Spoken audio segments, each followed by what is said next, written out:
Morning, our main story for you. There's been more rioting and looting in several cities in England. In Manchester, the police said they'd been faced with extraordinary levels of violence from gangs intent on committing widespread disorder. There was also looting in Salford. Trouble flared up across the Midlands with police making 80 arrests. Cars and buildings were attacked in Wolverhampton, West Bromwich and Nottingham. Shops were again targeted in Birmingham. Well, elsewhere in England, missiles were thrown and cars were set on fire in Liverpool. 4 fire engines were attacked while attending incidents in the south of the city. But London appears to have remained calm with a heavy police presence on the streets. In a moment, we'll hear from our correspondent Jeremy Cook in Birmingham. First, here's Laura Yates in Manchester. Morning, Laura. Yes, good morning. For many people in Manchester, Kendall's is the flagship department store here, and even this came under attack last night on a night of violence that police have described as unprecedented.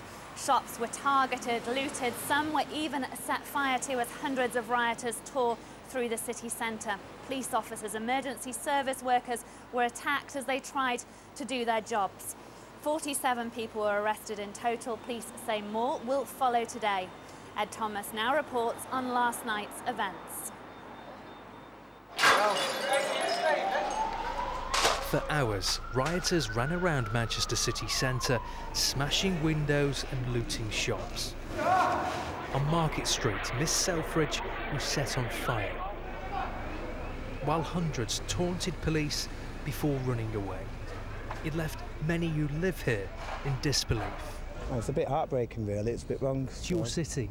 Yeah, it's our city, and after the bomb and all that by the IRA, we've been pumped in loads of money, made the place look nice again, and they just want to make it all bad again, and it's wrong. While in Salford, looters attacked a shopping precinct. A car was also set on fire. And as this shop was targeted, our cameraman was attacked. In Manchester, hundreds gathered in Piccadilly Gardens in the centre of the city, while police called it senseless violence. They have nothing to protest against. There is nothing in a sense of injustice, and there has been no spark which has led to this. This has been senseless violence and senseless criminality on a scale that I have never witnessed before in my career. And this is where it all started in Manchester city centre. Around 100 people made their way up the high street. They were trying to get into the centre of Manchester. Police are now trying to contain the situation, and no one is allowed in or out. But the standoff and the clashes lasted well into the night, while police desperately tried to reclaim the streets. Ed Thomas, BBC News, Manchester. Meanwhile, many staff arriving at work today have been faced with scenes like this. Just take a look at the damage inside this patisserie as staff here try to clear up and get back to normal. That is a message from Manchester City Council. There has already been a lot of clearing up done overnight. Lots of shops boarded up, lots of glass removed from the streets. They say it is business as usual here in Manchester as the city tries to come to terms with what happened here last night. Laura, thanks very much. Laura Yates in the middle of Manchester there. Well, in Birmingham, Wolverhampton and West Bromwich, hundreds of people gathered on the streets. Shops were looted and 80 arrests were made. Police in Birmingham have arrested a man on suspicion of murder after 3 men were killed when they were hit by a car. It's not known if the incident is linked to the rioting. Jeremy Cook is there for us this morning. Morning, Jeremy. Good morning. Yes, it was a relatively quiet night across the West Midlands last night. I say relatively because there were some 80 arrests. There was looting in Birmingham city centre, in Wolverhampton and in West Bromwich, but nothing like on the scale that we saw the night before. But all of that really eclipsed by this tragedy which has affected the Asian community here. 3 young men who were killed, we believe, while they were out on the streets trying to protect their community against the sort of violent disorder that we've seen over the past couple of nights. After the chaos, the tragedy. Local people told us a car hit a group of young Asian men at 1:15 in the morning.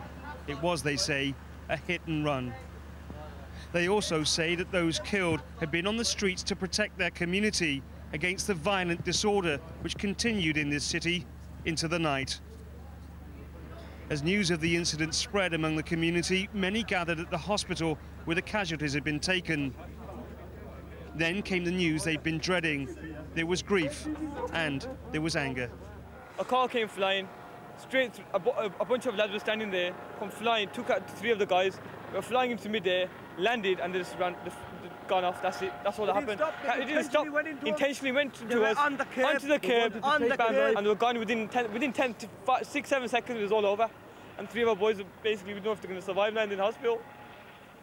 West Midlands police have confirmed that they are investigating what happened here and that they are treating it as a murder inquiry.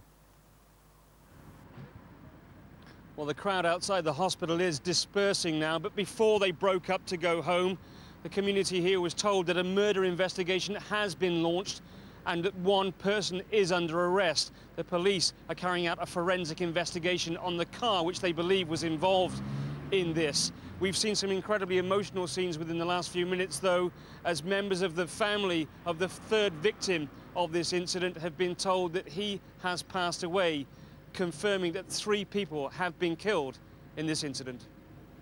Jeremy, thank you very much. Jeremy Cook there reporting from Birmingham. The disorder has also spread to Gloucester, with youths attacking shop windows in the city centre. Police say about 60 people took part in the disturbances, which appear to have been uncoordinated copycat incidents.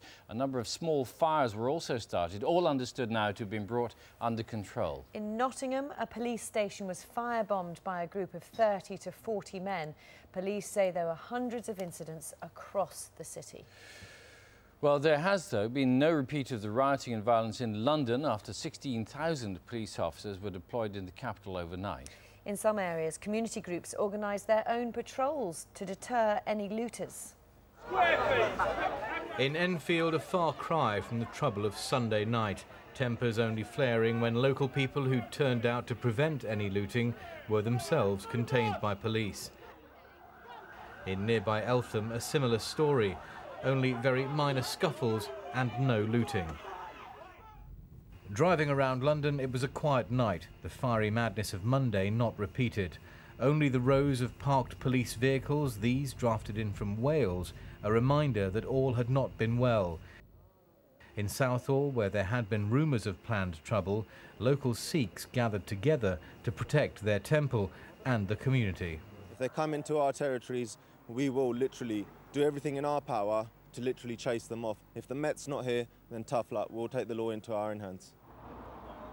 In nearby Ealing, the large number of police ensured there was no repeat of yesterday's violence. We feel much safer tonight than last night because there's a visibility of police everywhere. You can see, like, it wasn't, you can hardly see a police officer last night. At Clapham Junction, engineers had to cut the electricity to buildings that had been left burned out. This is now a crime scene, but with the power cut off, it's possible for scenes of crimes officers to start thinking about safely getting inside to begin their investigations.